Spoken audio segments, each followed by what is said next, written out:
This episode of the Race F1 podcast is sponsored by ZBiotics.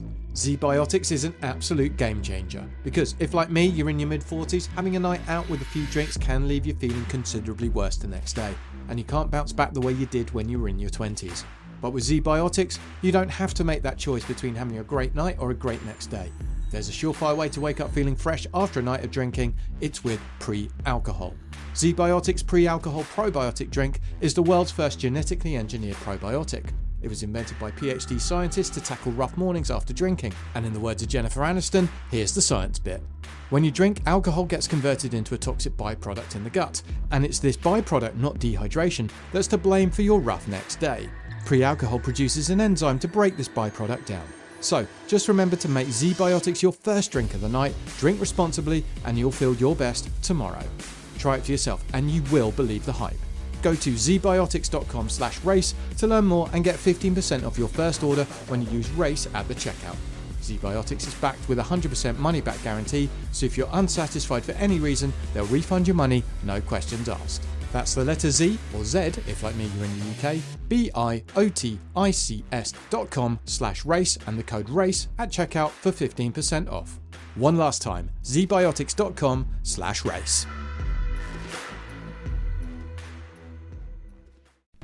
As you've probably heard by now, we've teamed up with BetMGM this season. We'll be using BetMGM lines to make all of our picks, and we'll have special offers for our listeners each week. If you haven't signed up for BetMGM yet, use bonus code The Athletic, and you'll get a 1-year subscription to The Athletic, plus up to a $1,500 first bet offer on your first wager with BetMGM. Here's how it works. Download the BetMGM app and sign up using bonus code The Athletic. Make your first deposit of at least $10. Place your first bet on any game and claim your voucher for a 1-year subscription to The Athletic. See BetMGM.com for terms. U.S. promotional offers not available in D.C., Mississippi, New York, Nevada, Ontario, or Puerto Rico. Gambling problem? Call 1-800-GAMBLER. Available in the U.S. Call 877-8-HOPE-NY or text HOPE-NY 467-369 in New York. Call 1-800-NEXT-STEP in Arizona. 1-800-327-5050 in Massachusetts. 1-800-BETS-OFF in Iowa. 1-800-270-7117 for confidential help in Michigan. 1-800-981-0023 in Puerto Rico. First bet offer for new customers only in partnership with Kansas Crossing Casino and Hotel. Don't forget, if you haven't signed up for BetMGM yet, use bonus code The Athletic, and you'll get a 1-year subscription to The Athletic, plus up to a $1,500 first bet offer on your first wager. All right, here's a quick pop quiz. What do Kim Kardashian, Justin Bieber, and Mr. Beast all have in common, other than 1 billion followers on social media? Yeah, they all use Shopify to run their businesses. An often overlooked secret of success is actually the businesses behind the business making selling simple. For millions of businesses, that business is Shopify. Nobody does selling better than Shopify, home of the #1 checkout on the planet, and the not-so-secret secret, with Shop Pay that boosts conversions up to 50%, meaning way less carts going abandoned and way more sales going... So, if you're into growing your business, your commerce platform better be ready to sell wherever your customers are scrolling or strolling, on the web, in your store, in their feed, and everywhere in between. Businesses that sell more sell on Shopify. Upgrade your business and get the same checkout Kim uses for Skims.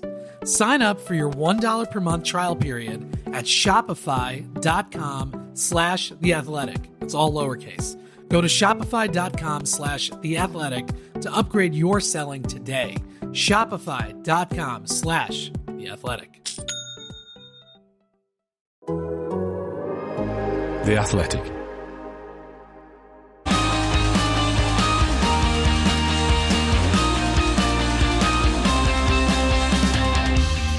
The race is on, and Charles Leclerc delighted the Tifosi with victory for Ferrari in the Italian Grand Prix. But how did he pull off his one-stop masterclass, and should McLaren be kicking itself for missing out on victory? I'm Edd Straw, and joining us with all the answers are Mark Hughes, Scott Mitchell-Malm and Samarth Kanal. Ferrari, home win, Monza. It's great, isn't it, Mark? Yeah, fantastic. Scenes very familiar from 5 years ago when Charles Leclerc did it the first time. And if you remember when he did it 5 years ago, a really crucial part of his victory was dealing ruthlessly with his teammate Sebastian Vettel down to the Roger chicane. And Oscar Piastri took a leaf out of his book on his way to what turned out to be a second place. He had the race in his hands for a while, so it seemed. But then, strategically, Ferrari played a blinder and McLaren rather dropped the ball. Exactly, lots for us to get into there shortly. But Scott, it is special to have a home win. I normally talk about home wins for drivers, but Ferrari at Monza, it doesn't actually happen that often, as we talked about in the podcast before the weekend. So it's just nice, isn't it? Yeah, it's a good story, especially after the way the Ferrari season had tapered off and they'd got themselves into all kinds of trouble. And we've been talking a lot about Leclerc overachieving with these unexpected podiums and just sneakily putting in great performances. And it's nice from that side of things. But a Ferrari win at Monza is kind of always cool, regardless of the circumstances. And the reaction, I mean, I could hear it. I was watching this one from home, so following it on TV, the sound. I know what it's like. I was there in 2019 when Leclerc won. I know what that's like actually trackside, and it is absolutely incredible. I can't believe that you can still hear it on the telly. Like, there's only a handful of occasions and races that happens, and that's just what Ferrari does to fans. That's what Leclerc does for fans. So it's pretty amazing. Yeah, it was great. And Samarth, we had a little bit of a feel of that atmosphere, didn't we? Because in the final laps of the race, we were both down waiting for the drivers. So we're sort of just by the pit building, basically, so in there, so you can hear everything. It's my first time at Monza for the Italian Grand Prix, and it feels like a bucket list event. And then to have Leclerc winning it, incredible. I mean, that noise just gave me chills. It was beautiful, and you could just see the excitement on everyone's faces. I mean, people were shouting outside the media centre when everyone had invaded the track, probably legally. I don't know how it was, but it was just incredible. The atmosphere is beautiful, and it is just something I hope lots of people get to experience. Fantastic. Exactly. Well, they do let the crowd come on. That's why they got the podium out there. I was going to say a few years ago, but it's been like that for quite some time now. But it's an amazing and historic venue, and nobody can begrudge a Ferrari win except perhaps the McLaren hardcore fans. But it's just another great weekend in this massively storied season. So, Mark, as ever, we'll start off with the traditional question: how did the race play out in the way it did, particularly when it came to Leclerc's one-stop masterstroke? Yeah, the Ferrari was pretty good in race trim. It was nicely balanced. I mean, it wasn't that far off on a qualifying lap. They weren't that far behind in qualifying. So the top cars were very closely matched over a single lap. But on a sequence of them, the Ferrari did look after the front tyres particularly well on a weekend where front graining was very much an issue, and is what the teams were very nervous of going in. And the Ferrari, this year's Ferrari, unlike last year's Ferrari, is very good on its front tyres. McLaren's very good on its rear tyres, but it works the fronts a bit more aggressively. So that played part of it, but I think rather than it being the crucial differentiator, it was more the nervousness that McLaren had about that trait of its car that made them think, with the input also of the drivers, made them think that no, the front left's not going to do the distance. It's not going to be able to hang on and retain that track position. We're going to have to stop again. And it turned out that while the front lefts were graining, they were graining on everyone's, even on the Ferraris, maybe a little bit less. But it would wear off. And in hindsight, they realised that actually there was loads of tyre left. It would just wear off as the tread depth came down, the graining would disappear, and the tyre would come alive again. And so hindsight says that the McLarens pitted unnecessarily. Obviously, Leclerc didn't have anything to lose. He was running third after the first stops, but he would have finished third even had it not worked, even had the one stop not worked. So there was nothing to lose. So he could he and Ferrari could more readily take that risk of saying, well, let's try a one stop. Let's see if the tyres will hold on. Whereas if you're running 1-2 in the race, it's a harder decision to make. But yes, that was pretty much the story. Now there is another way McLaren could have controlled Leclerc, and that would have been if they were running 1-2 right from the start, and they'd used the second driver to back Leclerc gradually ever further away from the leader, and then you would have strategic flexibility because he'd always have the track position. But of course that wasn't possible once Piastri had attacked Norris into the second chicane on the first lap, and that allowed Leclerc to get between the two McLarens in that first stint, so they didn't have the control that they would otherwise have had over the Ferrari, and that was another crucial point in the outcome. I thought that was a brilliant moment when Piastri made that move, Samarth. It was, obviously, we'll get on to the benefit for the team or whatever, but I just thought that was a really good bit of determined racing. He's not just going to sit back and be the number 2 driver, and I think you like to see that in a driver. Yeah, 100%, and you like to see that in F1. You need deliberate moves like that. You need people to commit to the bit, and sometimes a lot of things people complain about sport is that it's over-engineered sometimes, and you get a result that is shaped by outside factors too many times. But here, it just felt like a proper move on track, and there was no rubbish around it, and I loved it. Yeah, really enjoyed watching it. Exactly, that's what you want to see. We'll come back to the way McLaren played it shortly, but Scott, let's bring you in to talk a little bit about Ferrari, because I know coming into the weekend I didn't feel that the switch to low downforce alone would be enough to change Ferrari's fortunes, but that a floor upgrade could. So do you think there's enough to say that its problems are solved now with the upgrade, not just the downforce, the low downforce stuff for Monza, but also the floor tweak? No, I think it's too early. It's inconclusive. Leclerc suggested that even the old package would have been fine here in terms of the porpoising problems that they're usually running up against. That's because it's a low downforce track. It doesn't have long corners that long radius corners that stress the downforce in that way. The car doesn't have to run in a window where it's slightly less optimized.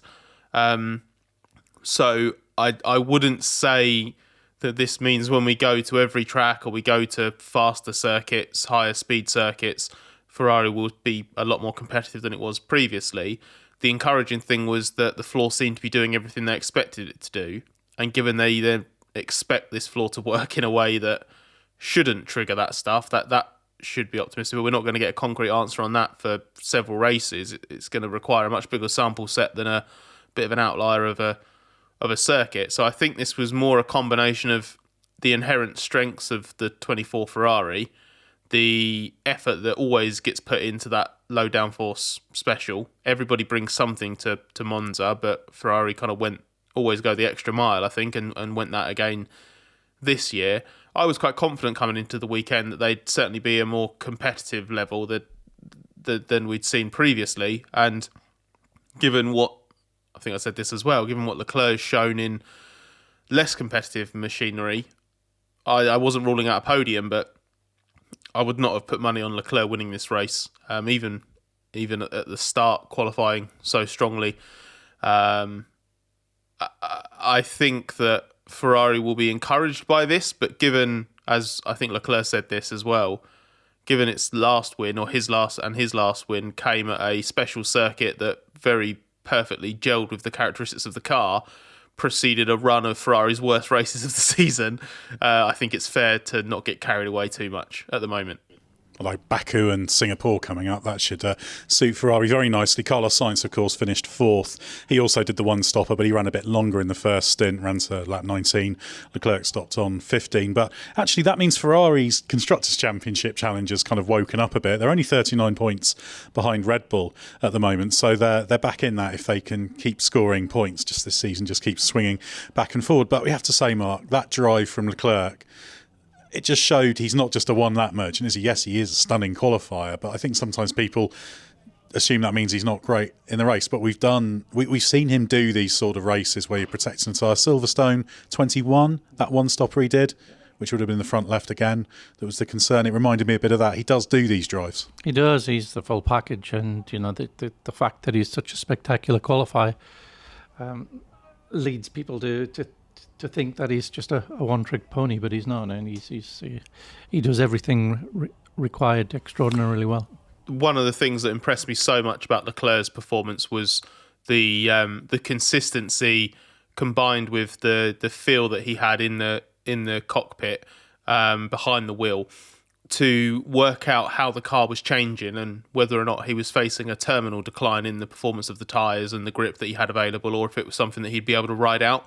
Because I don't think it's a coincidence that he started to feel a little bit more from the front left when Piastri stopped and he lost that bit of dirty air. I think there was a combination of working through that graining phase and being given the time by Ferrari to work through that graining phase as well, and the race situation changing. He didn't have a car in front of him anymore, however much that was or wasn't destabilising him. And that kind of deft of touch and his experience meant he was able to identify it as a situation that was then worth persevering with. He wanted to do a one-stop all along. Everybody knew that the one-stop was the quickest way. But he did have doubts in the same way that McLaren had doubts.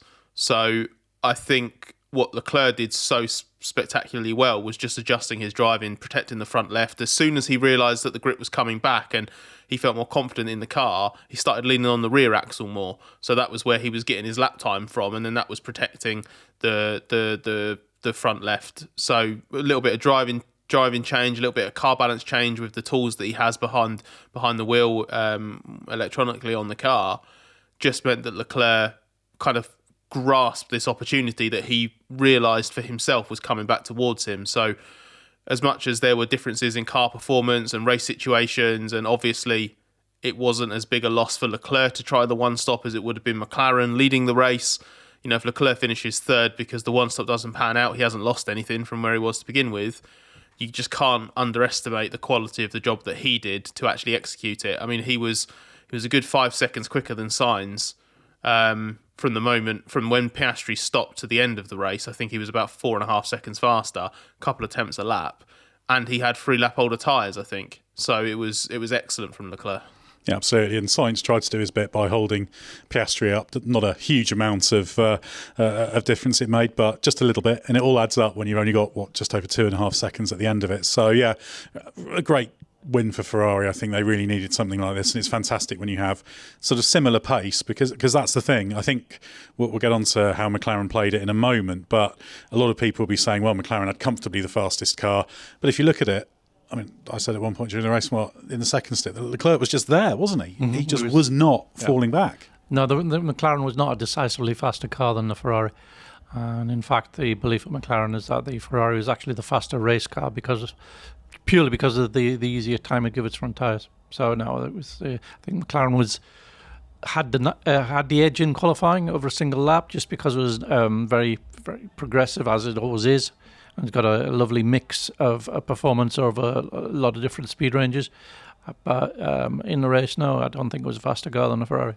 Yeah, I certainly would agree with that. Let's get into McLaren now, Samarth. And there's endless scrutiny of McLaren when it comes to the way they managed the race. The Race Members Club obviously has sent in lots of questions about this. So we're going to talk through McLaren with sort of 3 questions that are amalgamations of what many of you sent in. Hopefully I'll be able to name check all of you. So the first one is a question that's sort of a mix of Michael Searle, Fabian H., Ben Gary and Ryan Norrie. So there's a few elements to it, but it boils down to one sort of topic. Should McLaren have told Piastri not to overtake Norris on the first lap? Is it time to mentor Piastri to avoid the losses from that sort of pass?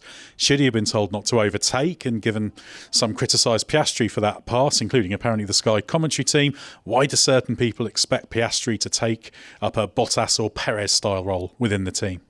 Well, I'll start with the last one first. Why do people expect Piastri to take a Bottas and Perez role? I think it's because he's young, so he's a bit more of an unproven factor in that regard.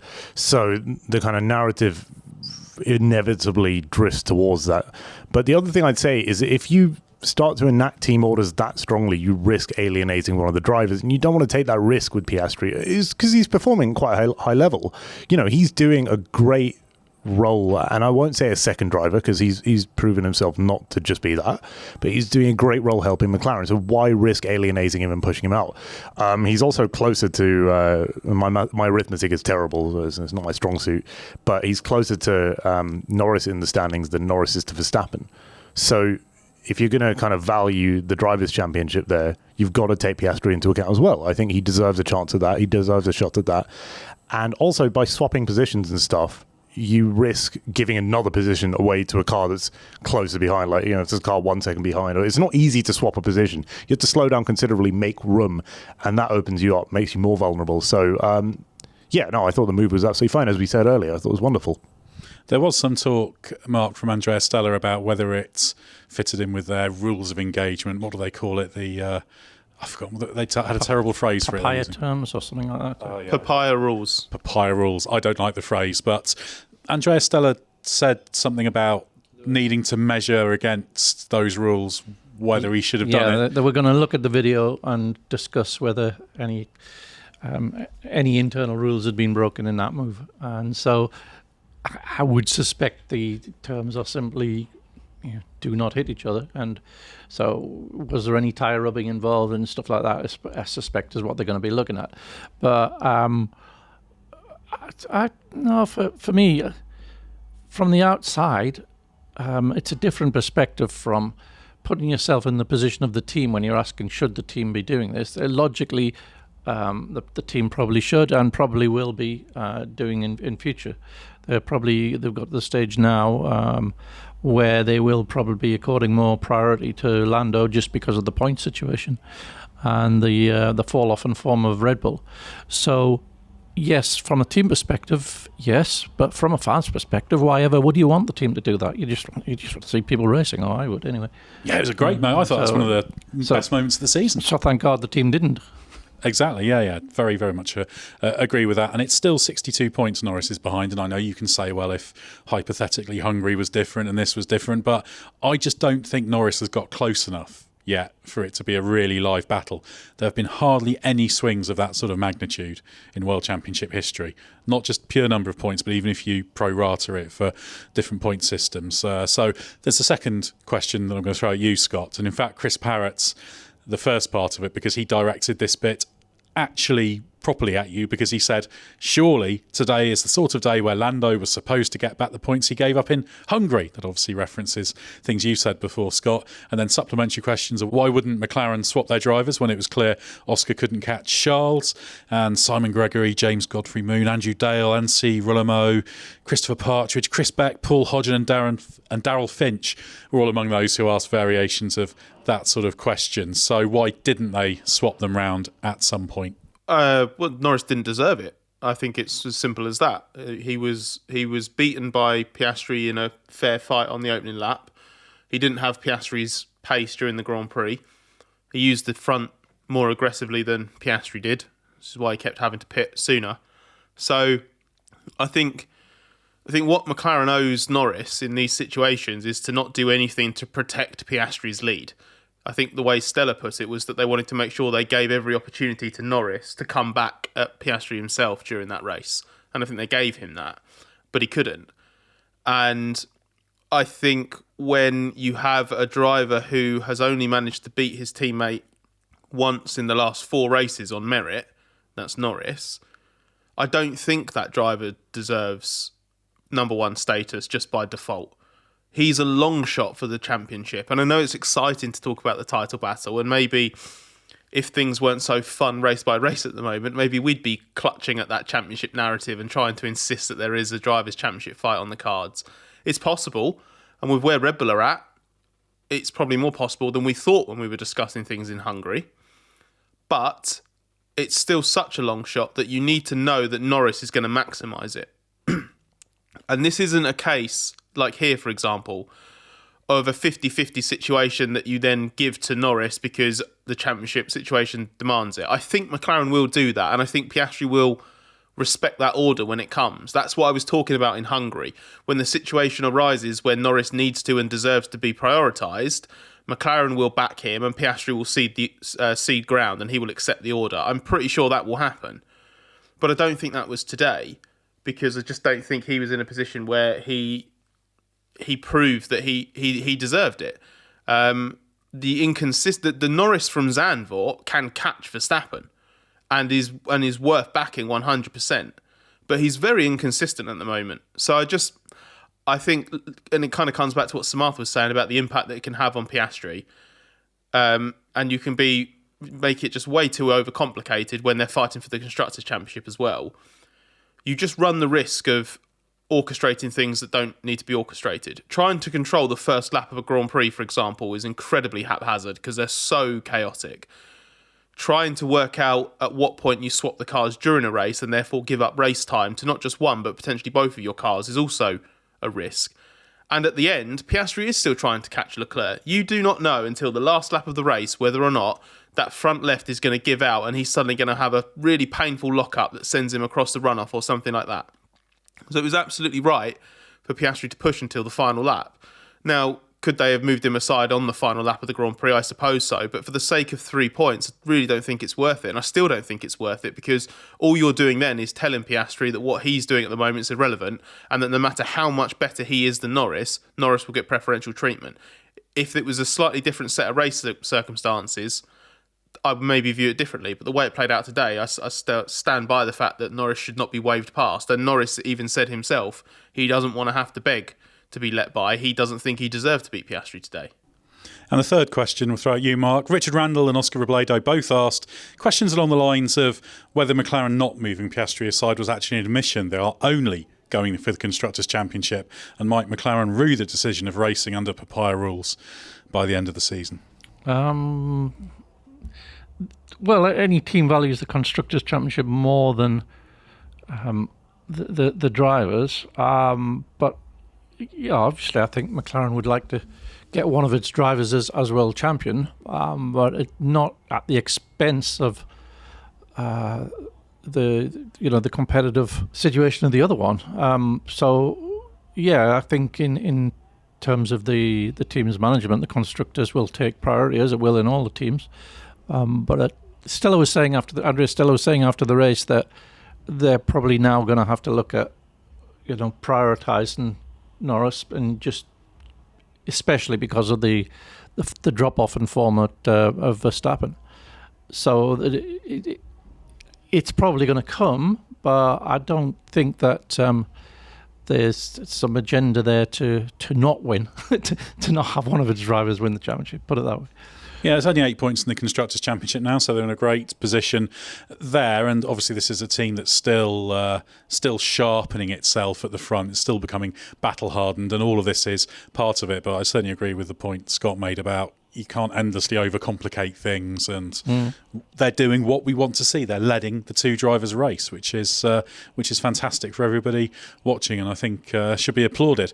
But we'll get to the end of the season, and Norris will be X points behind Verstappen, and if that number is below the number of hypothetical times they could have swapped round, then there's a discussion to be had. If it's not, then it's by the by, isn't it? You know we love talking stats here at The Athletic. Here's one that's super simple to remember. Discover automatically doubles the cash back you've earned on your credit card at the end of your first year with Cash Back Match. That means with Discover, you could turn $150 cash back to $300.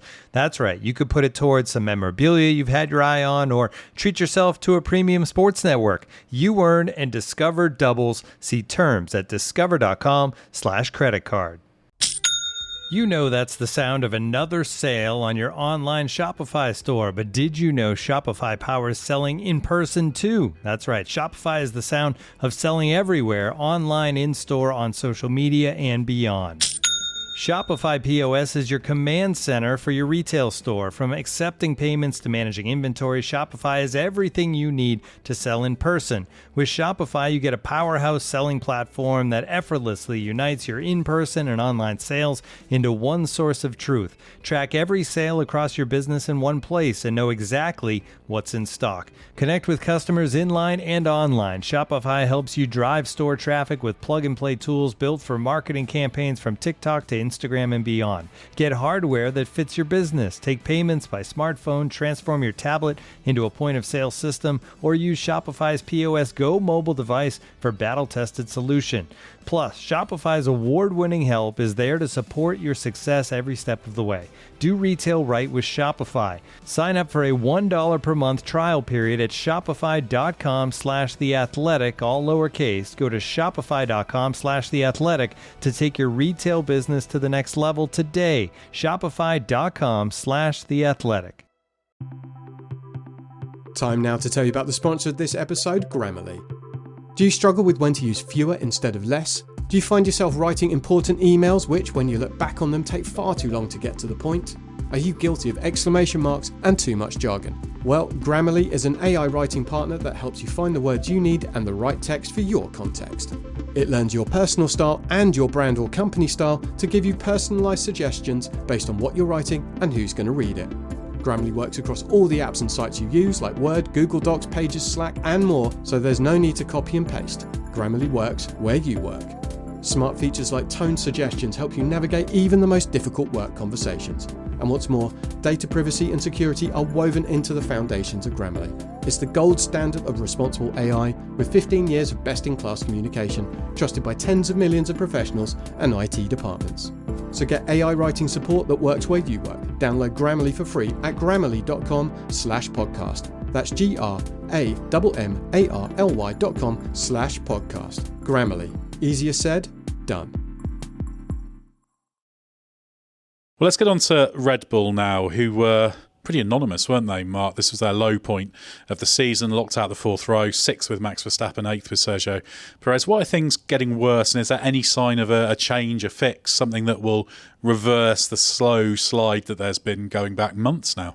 There's no sign of a magic fix, but what Christian Horner was saying after the race was that this circuit has exposed some of the weaknesses that have been apparent in the car for quite a long time, and especially on a low downforce track, and your drivers just can't lean on the rear of the car, hence they have to run a lot of rear wing just to give them a little bit of confidence. Even Verstappen needs that, but when you do that, it just gives it an understeery balance in the race as soon as the tyres get worn, and you end up having higher front tyre deg than everyone else. So yeah, they weren't that far off. In qualifying, that used tyre time that Max did in Q2 shows that when the car has got a reasonable balance, it's still close enough that Max can probably squeeze out a very competitive time. But as soon as they put it on the new tyres, that balance disappeared. So, yeah, it was really in trouble this weekend. We know that the Singapore track has been problematic for them for slightly different reasons, which may not apply this time, but let's see. I think on a circuit with long, very fast corners, it would still be very quick, probably the quickest, but the next few tracks aren't like that. So yeah, they are in a spot of bother, and the McLaren is very, very consistent, and you just put it down and it runs fast, whereas the Red Bull might not. Sometimes it might, sometimes it might not. Yeah, and consistency is certainly the most valuable weapon, I think, with these cars, and McLaren is comfortably ahead on that score, while others sort of fluctuate. Obviously, Mercedes was a good example. They were sporadically quick this weekend. Lewis Hamilton obviously finished 5th. George Russell had that mistake at the start. Got a little bit caught up with the braking, ran off the track, got a little bit of front wing damage as well, so his race unravelled a bit into just a lengthy battle with Sergio Perez that he eventually won quite comfortably. But yeah, Mercedes are sort of flip-flopping. They were better over a single lap than a race stint here, so some work for them to do as well. But the interesting thing with Red Bull is just the question of whether they've really got a good direction. Now, there are those in the team who are absolutely adamant they now know the direction they need to go in. Whether it's the right one, we don't know. How long it's going to take.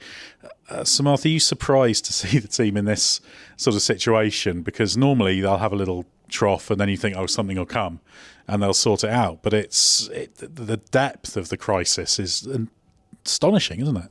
Yeah, it seems to be exacerbated, and it seems to have been exacerbated by them breaking parts of the track. And then you think that they would have had a better clue of what's going on, with A/B testing in Hungary with the flaws, and that seems to have made it worse. It just seems to be an immensely confusing thing. You start to wonder, have they reached the peak with this design? This concept, can they get anything more out of it? It's not just a case of adding downforce to the car, because when you do that, you change the balance of the car. And that's the issue they're having. I mean, if you just wanted to add downforce to a car, you could easily. Red Bull could just add as much downforce as they wanted. They could glue it to the floor. But it's not that easy. It keeps changing the balance of it. It's baffling with so many good engineers in that team. One wonders I don't think I've seen such a collapse like it, but it's baffling. Yeah, certainly not for these sorts of reasons. It's not like they haven't got the money to do it or they're struggling or whatever. It's just things aren't working. And yeah, there's a possibility they might want to roll back because they're desperately trying to get the earlier season balance in the car, aren't they? And I guess one way you could do that is by completely rolling back, which they have been doing a lot of different experiments. But how far do you have to roll back to then start carrying on and working forward? That's the big question. We're not that far from the end of the season. Obviously, I know there's that big gap coming up after the next double header, sort of a second break almost. But if they're still deciding right now, let's say they worked out last night, yeah, we know what we need to do now, and they need a new floor or whatever, that's going to need to go through design, and it's going to take a lot of time before it's on the car. So yeah, they're really in a lot of trouble. The Constructors' Championship on the current trajectory is gone for Red Bull. Drivers' Championship, Verstappen, I think, is still in a pretty good position. As I keep saying, points in your pocket is worth a lot. But if Monzas keep happening, then it'll close very, very quickly. Let's talk about the Class B battle, as I'm now calling it. So we're back, aren't we, Scott, to this very clear Class A and Class B fight in F1 right now. After that frustrated promise of Zandvoort, does Alex Albon's 9th place confirm that Williams has leapt to the front of this group? I think it's a very good reinforcement of that Zandvoort pace, because in the past we would have expected Williams to be strong here, because it's had less downforce and less drag than everybody else. But there's been a concerted effort with this year's car to start to fix that. And we saw through a lot of the first half of the season that they'd made a kind of more rounded car, but it was missing all the peaks from before. So it was just constantly somewhere between sort of 14th and 17th on the grid, or 12th and 17th or whatever. This is the first, I think they called it the first proper upgrade that they had for Zandvoort. And to have gone from a track like Zandvoort to a completely different challenge at Monza and still been in Q3, and this time been able to start in the top 10 and then worked into a points finish. Okay, some race circumstances went their way, but they're properly in the mix now. And I would say circuit specific, they're going to be, I think it'll be Williams, Aston Martin and Haas sort of vying to be best of the rest in that midfield fight. The RB team seems to have slipped away from that now, seem to be confused again, or less successful again with another update, which sort of has a kind of echoes of what happened back in Spain, I think it was. So that is slightly concerning. But yeah, this was another very encouraging moment for Williams, and hats off to debutant Franco Colapinto as well for not being a million miles away from the top 10 on his first start. Yeah, good start for him. We'll come back to the topic of Franco Colapinto shortly. But Samarth, we need to talk about Kevin Magnussen. He's got to sit out the next race in Baku for contact with Pierre Gasly that probably wouldn't even threaten his top 10 or top 20 most controversial on-track incidents in F1. So can you please explain how that's led to a ban? Yeah, well, he's picked up 12 penalty points over a year, and that's it. That's what's happened. But he caught a really, really stormy figure in the post-race pen, and he was not happy. He said that there's no consistency because Ricciardo took Hülkenberg off track early in the race. And got a penalty? And he did get a penalty for it. And I was about to say that, well, actually, I don't think it was that inconsistent, because I think, Ricciardo got a penalty, okay, 5 seconds, but I don't think he made massive contact with Hülkenberg, so they probably looked at it like that. Hülkenberg got a 10-second penalty for taking Tsunoda out of the race, and to me, consistency has kind of been used properly there. I think Magnussen was to blame for that incident.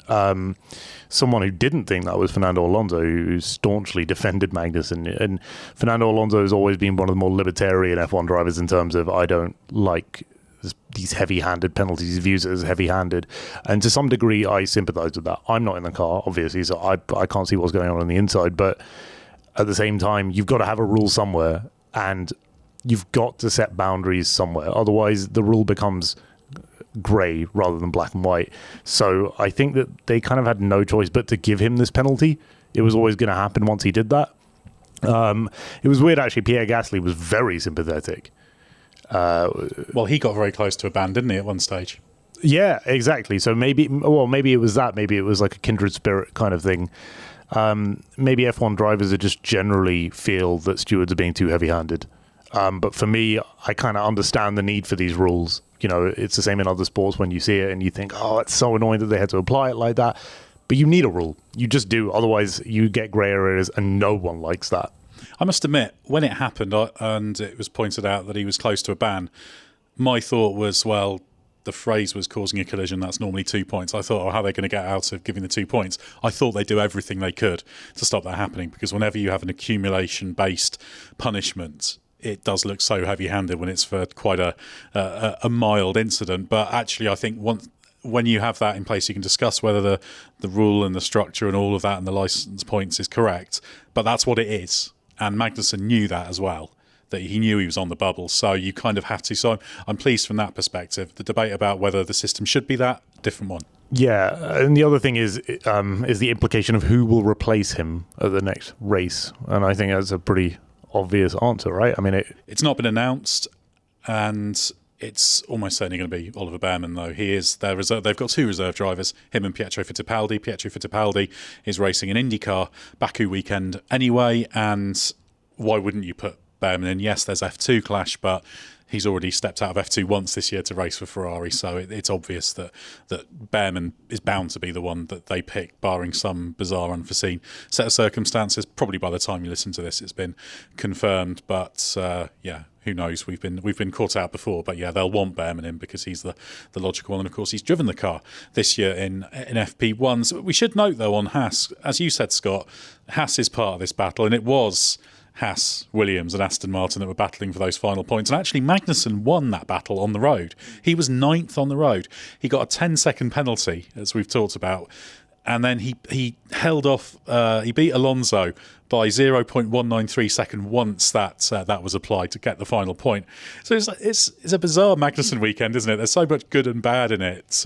Even in qualifying, where he had the off at Parabolica, but he got through to Q2, but he partly got through to Q2 because he got in other people's way once he'd gone into the gravel, and just all these sorts of things. But very positive for Haas that they're able to be in that spot. And obviously Hulkenberg would have been in that battle had things not gone very, very quickly wrong for him in the race with a slow start, then that little shove from Ricciardo.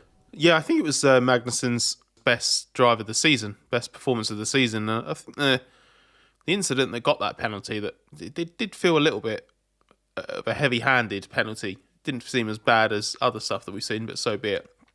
I think there was a point during that Grand Prix where you messaged me, Ed, and just said this is kind of, you were suggesting it was the Haas of old, in terms of that every now and again Haas can have just a total capitulation race. And it did look like that for a while, didn't it, when both cars picked up a penalty and it looked like they were going to be nowhere near a points fight. But it's very interesting, the different kind of strengths and weaknesses of the cars involved in that battle. And I think, what was it Alonso said after qualifying? That he'd rather have a new floor than a brain at the moment, because I think he was asked if an intelligent driver like him would be in a good position with the race on Sunday. I think the race results probably bared that out, didn't it? Because as good as Alonso is and as smart as Alonso is, he has a car that just isn't as developed and potent as the Haas and Williams, which is a pretty damning indictment of where Aston Martin's gone as the season's developed. Well, I think Alonso was very, very keen to make that point, because after qualifying, I was down there when he was talking, and he was throwing in a lot of Alonso little one-liners that, in isolation, there's nothing really wrong with it, but you know he's saying, yeah, the team's not very good at this. There was one line where he said, I think the more difficulties you have, the more hard lessons you learn, and I think we are experts on those. And so he's doing that, and he was very Alonso looks very proud of himself when he says things like that. He cannot help it. I think it's great, but yeah, he's a bit frustrated. I love the quote, I'd rather have a faster floor than a bigger brain. Exactly, yeah. Yeah, I shouldn't have to be clever to do it. We need to be faster. But yeah, I think Aston Martin, they were in that fight for the Class B, but they were sort of the third team there, and it could easily have been 2 Hasses. So yeah, that was an interesting little part of the race. And yeah, Magnussen, countless stories. He'll have a weekend off now, and at least his penalty points will be reset. So that's the one positive of this particular thing. And of course, we should just mention those penalty points. They came in, is it 2013 they came in? It was partly due to things like the Grosjean ban and them wanting to have punishments for accumulation of incidents. A principle I agree thoroughly with. I don't like the way it's done in terms of having a specific tariff for whatever you call the offence. I think it should be, sometimes you should be able to give these points in isolation. Like if you cause 4 racing incidents or whatever in a row, that means you're not getting the risk reward right. So that's an approach I'd like to see, but that's not the way it is. Well, it's double jeopardy at the moment, isn't it? because you get the penalty in the race and you get licence penalty points. I don't understand why it has to be both. I mean, we've had so many conversations on this podcast about whether we should have penalty points at all and how often penalties are dished out. I really don't like the double jeopardy element, and I'd like that would be something that I would change going forward. Given the freedom to do one or the other, egregious stuff can be an in-race penalty and or licence penalty points, but you need to have some room for that was a bit naughty and we probably need to put 5 or 10 seconds on your race time. But are they the sort of things that if you do them 6 times in 12 months, you should get a race ban? I don't think they are. I don't think anybody thinks they are. Yeah, very, very much so, and I'm sure that'll trigger some discussion about this particular system. Hi, I'm Jason Alexander, or as you probably know me, Royal Flusher 25 from WSOP Free-to-Play app. WSOP players, I have some free chips just for you. Go hit the tables like the legends you are. Download the WSOP Free-to-Play app, where you can win rings and bracelets and tournaments and show them off to everyone at the table. If you love poker, play poker with 1 million extra chips using this promo code, WSOPFREE1M. Ryan Reynolds here from Mint Mobile. With the price of just about everything going up during inflation, we thought we'd bring our prices down. So to help us, we brought in a reverse auctioneer, which is apparently a thing. Mint Mobile Unlimited Premium Wireless. How to get 30, 30, bit to get 30, bit to get 20, 20, 20, bit to get 20, 20, bit to get 15, 15, 15, 15, just $15 a month? Sold! Give it a try at mintmobile.com/switch. $45 upfront payment equivalent to $15 per month. New customers on first 3-month plan only. Taxes and fees extra. Speed slower above 40 gigabytes. See detail. Well, onward to the third part of the podcast now. That means listener questions. Thanks to everyone in the Race Members Club who sent in their questions. We go through all of them. We do our best to tackle as many as we can. There's loads and it's really hard to squash them in. I'll do my best to do it. We will we will tackle more of the questions in a podcast in the gap between Monza and Baku, but we'll take some now. Scott Villinacari first up. Hindsight is a wonderful thing, but should Mercedes have begun Kimi Antonelli's free practice programme with a less radical run plan? Surely the best idea wasn't to start with a quali simulation on a completely green track. Before you answer that, I'll just say we will get into Antonelli in a bit more depth in a podcast before Baku, but we're going to briefly touch on it now, and this is our way of doing it. So, Scott, take it away. It wasn't a qualifying simulation. Antonelli turned it into a qualifying simulation by going out and going maximum attack on the first runs. And I laugh because it is it is amusing, and it is that kind of over-exuberance, over-enthusiasm that we often warn of with young drivers stepping into these scenarios. He just couldn't help himself. The outlap push, cool push is bog standard at the start of FP1. And I remember Oliver Behrman stepping in for the Haas in Mexico last year, and he did... I'm pretty sure it was push, cool, push there. It might have been consecutive push, but I'm pretty sure it was push, cool, push. And what was really impressive about that was he had the first one was at about 95%, and then the next one was 98%. You saw him really start to lean on the car more. Antonelli kind of went out at about 99% at least on the first run. What was your calculation on the exact percentage he was approaching Parabolica? 107, I think. So the second flying lap, I spent quite a while trying to work this out, and his second flying lap into Parabolica, he braked later on that lap than Hamilton did for the entirety of FP1 and all of his push laps later on. He was never going to make that corner. It was an immense effort. It was just the inexperience of a driver who doesn't know that you can't push these tyres that aggressively all the way around the lap when it's that green. That's all it was. It was something for him to learn from. I suspect he will learn from it. What you can interpret it a few different ways. What you can't do is you can't let him off the hook completely for it. It was a pretty silly and unnecessary mistake, very costly. Put Mercedes in a position where if either Hamilton or Russell had run into problems, whether they were their own mistakes or being hit by someone else over the rest of the weekend, they'd have been missing spares of their latest spec and maybe potentially having to roll back. These things do come at a price, and they can't just be completely brushed away. It's just you do have to have a slightly open mind of it and say, well, Mercedes is taking a very aggressive approach with Antonelli. Can't really then ask him to go out and be super conservative in the few laps that he does get between now and the start of 25. So, don't let him off the hook completely. Slightly see the funny side of it. But yeah, lesson to be learned for next time. Yeah, and ultimately young driver crashes is a story as old as time, isn't it? Yeah, it's not a good thing that it happened. It's not excusable as such, but yeah, obviously it's just, the second flying lap, just, I can only imagine what it felt like in the Mercedes garage, particularly for those making the decisions to put him in the car. But yeah, there's great things to come from Antonelli. He's been confirmed for next year, and we will talk about him again before Baku. Samarth, the question from Liam Scully. Daniel Ricciardo's extra penalty today was very harsh for not serving his original 5-second penalty correctly. Could or should this rule be changed regarding mechanics touching the car? For the mechanic that touched the car, it's just muscle memory. Doing hundreds of pit stops, it ultimately didn't benefit them. So it's a penalty, and it should be served if that's in the rules. And you're not serving the penalty if you're working on the car, because that will give you an advantage. Now, if you're touching the car, you can do various things to it. You can change the flap angles. You can remove a tear off that's stuck somewhere. Let's say, I don't know what else you could do. You could do multiple things, let's say, to give a driver performance. And if you did that... Go old school, glass of champagne. Yeah, exactly. That kind of thing, yeah. Absolutely. And, that wouldn't be serving the penalty. So I can see why the FIA enacted that penalty. Now, it seems harsh because it absolutely ruined his race, and it wasn't his fault in that sense. He didn't touch the car himself. But if the rules are written out that way, the FIA had no choice but to implement them in that way. So, yeah, they're backed into a corner in that sense. The rules are written. And again, I appreciate that there's no kind of grey area in that sense. Having a black and white is good sometimes. So, we don't have to argue the point. We can just be like, well, it's stone cold. He touched the car. It's done. And, I like that. It feels harsh, but what can you do? Yeah, you've got to serve the penalty properly, and if you allow leeway, people will take liberties, won't they? That's just what happens. So, yeah, just don't touch the car. I mean, the point about muscle memory, it was a mistake. I think it was touching the front wing, wasn't it? So I'm sure the person who did it feels terrible about it, but it happens.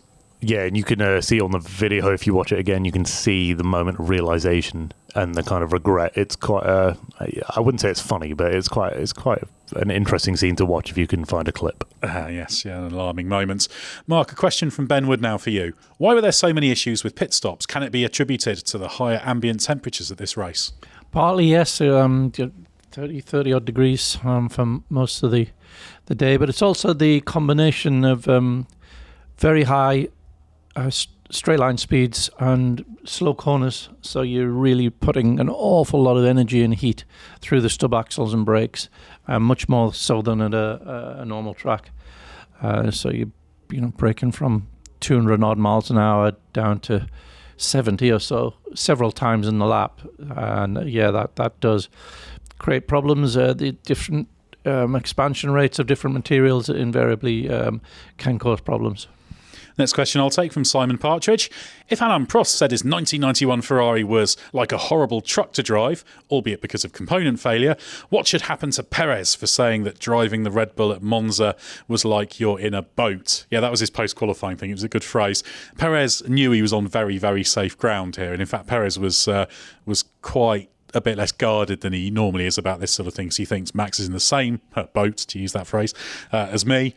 I'm on firm ground, so I can say whatever I want about it. And yeah, because he was talking about that disconnection, that understeer. And he said, you can't do anything about it. You're in a boat. You just got to wait for it to respond. So I think everybody in Red Bull is in agreement about that. So Perez is safe on that particular count. But yeah, it was a good phrase to use. And I get the sense with Perez as well that he feels maybe they should have, because Verstappen was kind of carrying the team for a bit and papering over the cracks, and maybe Sergio Perez was the sort of canary in the coal mine, as it were, warning of this, and they should have thought, actually, it's not purely, as we've talked about before, Verstappen being able to deal with a more extreme balance. It's like, actually, we just need to know if this is something where the Max effect is too overpowering, as it were, and it's a fundamental problem that's eventually going to catch up with Max Verstappen, which of course it has as well, because he has to obey the laws of physics much as he'd like not to. So yeah, that boat description was extremely good, and one we may bring up again in the future. Scott, a question from Sebastian Russo and Pablo Adante. Sebastiano asked how Colapinto's race compared to Alex Albon's, and Pavel was keen on a comparison to Logan Sargent's recent performances.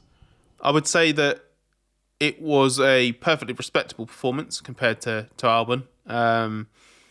I think he was giving away a relatively small amount of time, 2 or 3 tenths a lap on average, given the gap between them at the flag. Albon's race, kind of the second stint in particular, after he pitted the first time, seemed to kind of ebb and flow.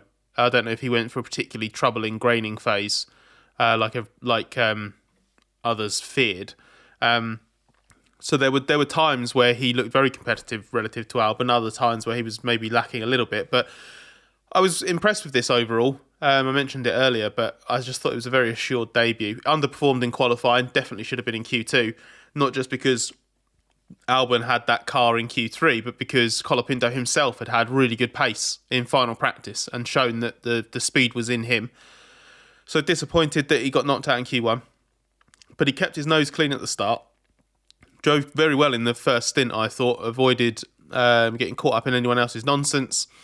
Made 1 or 2 passes himself over the course of the Grand Prix.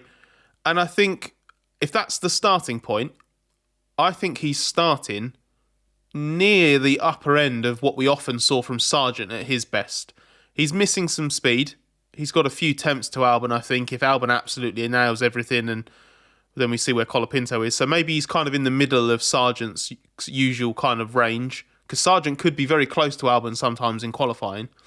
But race-wise, I don't really think he was missing very much compared to Sargent, to be honest. I don't really see, if you supplant Sargent back in, I don't think that second Williams finishes any higher, really. Yeah, I thought it was a very good foundation for Colapinto. It's exactly what he needed to do, and he could well have been in Q2 had he not made that mistake at Lesmo 2 on his final Q1 run. Samarth, connected to that, Dan Neal and Michael Holden are similar questions that I've combined into: has Williams' switch to Colapinto already proved to be the right choice, and has James Vowles been vindicated? There was a similar question from Andrew Sillett as well. So I think Scott put it really well, why Colapinto's debut was quite impressive. A pretty good debut. And, the thing with Vowles, I think he inherited Sargent as a driver of his. He wasn't a product of his time at Williams. So, to have Colapinto there, he's really proud of that, the academy. And he thinks it shows Williams a good light to have an academy driver enter mid-season and do such a good job. So, yeah, I think it definitely vindicates him. And it almost, I think it was an easy choice to make, in a sense. And that's no slight on Sargent. I think he's talented enough to make it in other series, definitely. But I don't think it was a hard choice to make, given Sargent's form for Williams. So there wasn't really much of a question for me whether it was going to be vindicated at all. It certainly indicates that there's a chance that Colapinto can bring some points in the upcoming races. Mark, Alex Raghunath says, to what extent can Red Bull's drop-off be attributed to the reduced wind tunnel runs and CFD hours they're allocated as incumbent championship winners? It seems they are simply being outdeveloped by rivals and are rushing undercooked updates to counter this. Yeah, it's definitely playing a part. It's definitely beginning to hurt. And now that they've got to a stage where they've got a sticky little development problem, that's when you really need the hours, the wind tunnel hours. So it's not the reason that they've hit this problem in the first place, but it's limiting their ability to quickly eradicate it. Next question I'll take from Darryl Finch. After the miracle that the Ferrari strategy team have pulled off, can we expect a meeting with the Pope and a sainthood? Or does this end the running joke that has been Ferrari's strategy? I think Ferrari's strategy's got reasonably good in recent times. I think it's good under Fred Vasseur. Things have tightened up and they've executed pretty well. But I do think actually, the meeting with the Pope and the saint and everything, it is a huge deal for Ferrari to win at Monza, particularly after that dip they've had recently, and people will be looking at McLaren and Mercedes taking the fight to Red Bull while Ferrari has struggled. So I think it'll help Fred Vasseur a lot, which is good, because Vasseur's doing some very good work there in terms of just getting that team moving on. I think it actually will play an important role just in releasing the little bit of pressure that might have been building on him, because we know what can happen. Ferrari can be quite sensitive to the Italian media, etc. And I think it's just a nice little handy way for Vasseur to bat away any tiny accumulation of pressure and say, yeah, we do know what we're doing. So I think it's important from that perspective. But yeah, the strategy team I think's pretty good generally. Scott, question for you from James Godfrey Moon. During free practice commentary, Nico Rosberg explained that he had received an email from Alpine with a secondary offer to purchase the team, implying that the process of selling the team is very much underway. Are rumours now starting to increase in the paddock that this is a very real possibility in the short term? I enjoyed that exchange. I have heard it. I particularly enjoyed the kind of subplot to it, which was Nico Rosberg not understanding how the media works and what's newsworthy and interesting, because he seemed genuinely shocked that people seem to care about this. There was also a very endearing moment within it where Kroon Chandok seemed to be explaining to Nico that you can access your emails somewhere else other than at home on your laptop. So I think what it really explained to us was that if it's true, and I think we give Rosberg the benefit of the doubt because he said it in a way where he wasn't trying to show off. Like, he just thought he was saying something completely ordinary. It sounds like what I suspect's happening is that there's some options to do some low-level investing. Because what we don't know is, you don't know whether that's, new shares in Alpine. You don't know if that's the US investment, the consortium trying to offload some of their shares, or, buy into the consortium that owns some shares. Does Alpine want to just offload like a few more % of its own? Because I suspect, frankly, if Rosberg's getting in on that, it's going to, that's really low level stuff. That's just trying to, because Rosberg's not the kind of person you go to if you're trying to offload your 75.5%, 76%, whatever it is that Alpine, Renault still owns of that team. I think it just confirms what we already know, that Renault isn't 100% financially committed to that team. If it was, it would own 100% of that team, and it doesn't. It's also binning off the engine program because it can't be bothered to fund that anymore. I think they're just looking. They're just looking around. They'll take any kind of investment or support on the financial side that they can get.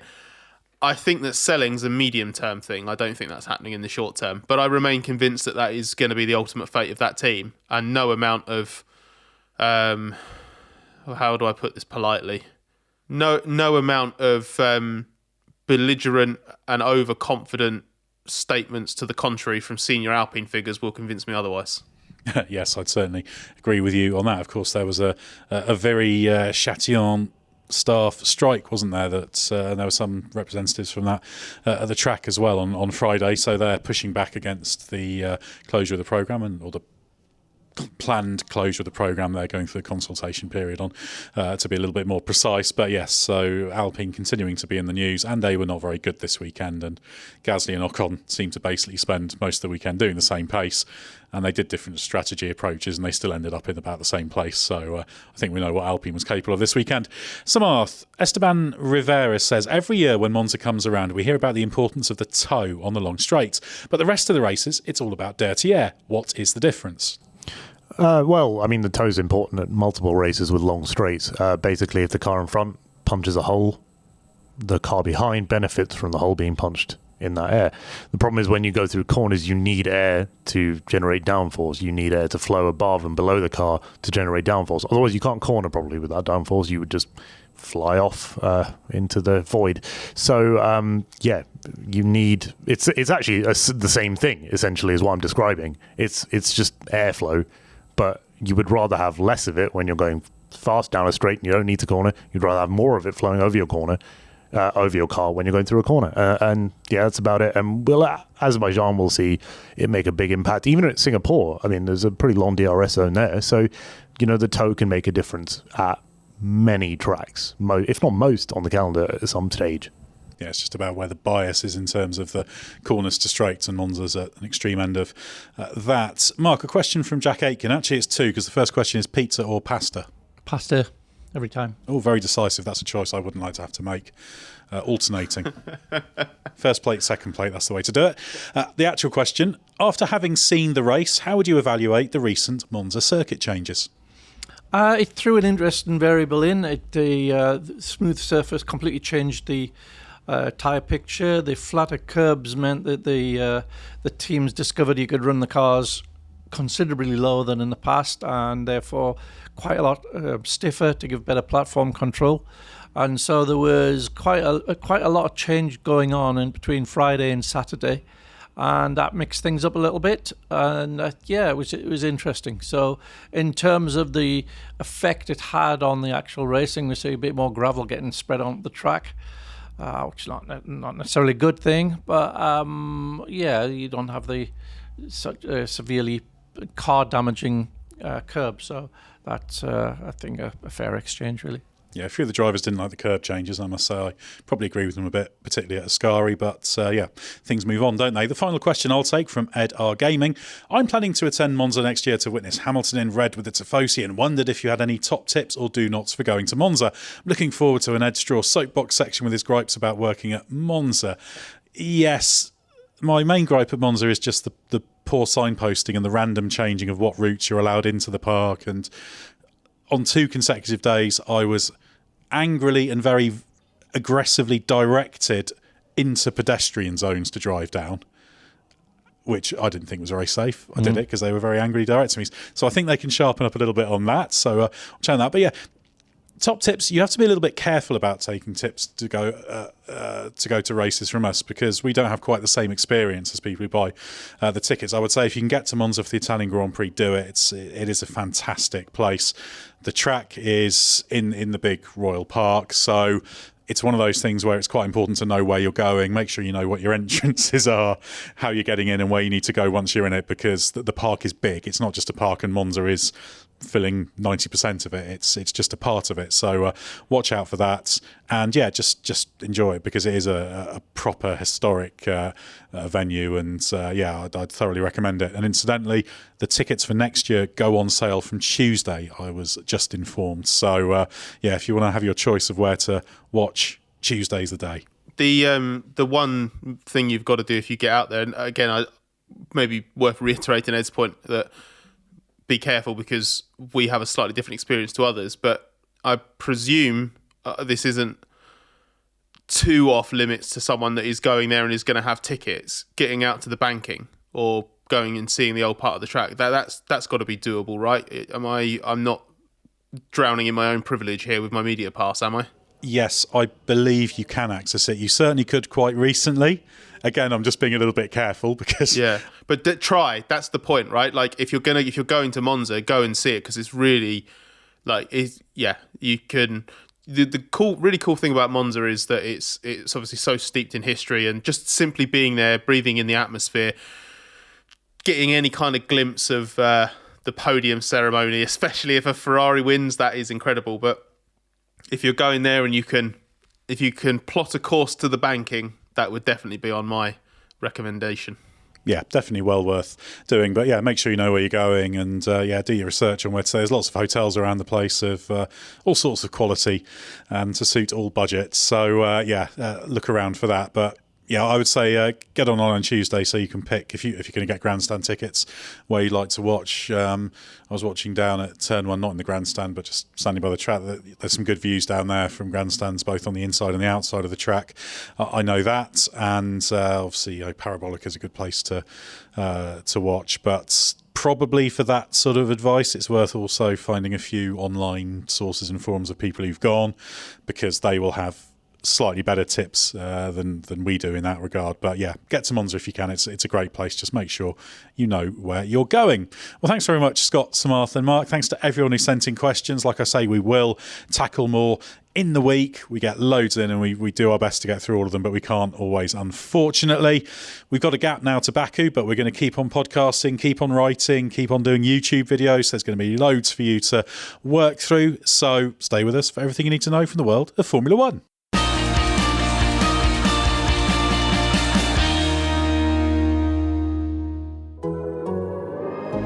The Athletic.